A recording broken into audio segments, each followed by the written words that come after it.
Well, this shows the contrast between Joe Biden's China policy and what Donald Trump did in the first term, what he plans in the next term.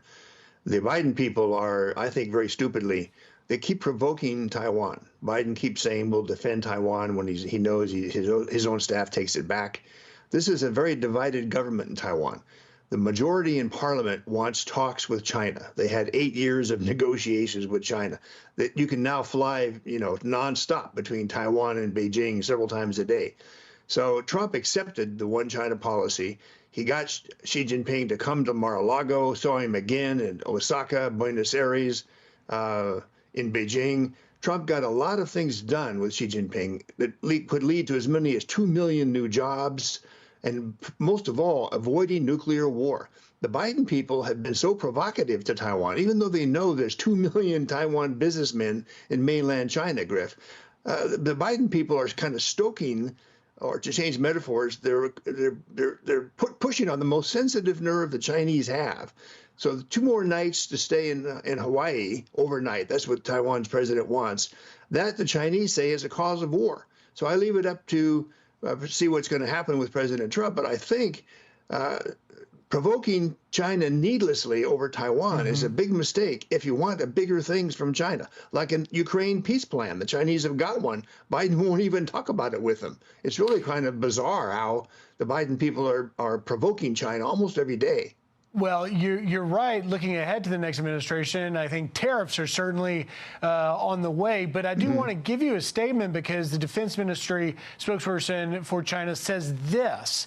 The Chinese People's Liberation Army shoulders their sacred mission of safeguarding national sovereignty and territorial integrity and will resolutely defeat all secessionist attempts for Taiwan independence and thwart all interference by external forces. President Biden had this to say about Trump's tariff threat. We have reached a relationship with the status quo with regard to China. We've set up a hotline between President Xi and myself. One thing I'm confident about Xi is he doesn't want to make a mistake. And I mean that sincerely. And I'm not saying that he is our best buddy, but he understands that it's at stake. That really lays out what you were just talking about, Mike. But do you think that the Trump-Xi pipeline, hotline, whatever it is, will increase greatly, and how important is it? It's extremely important to world peace, I think. And there was already a Trump-Xi Jinping hotline. I was in the room in the Oval Office when Xi Jinping's letters would come in. President Trump, in English, translated, President Trump would do a reply. They had several phone calls, but to go over sensitive issues, and these many meetings in person. Also, by the way, Biden seems to have a contempt for Chinese culture, whereas you saw President Trump have his granddaughter Arabella recite a Tang Dynasty poem to Xi Jinping in Mar-a-Lago to try to show respect for Chinese culture and Chinese history. Xi Jinping is so powerful, he's a tyrant.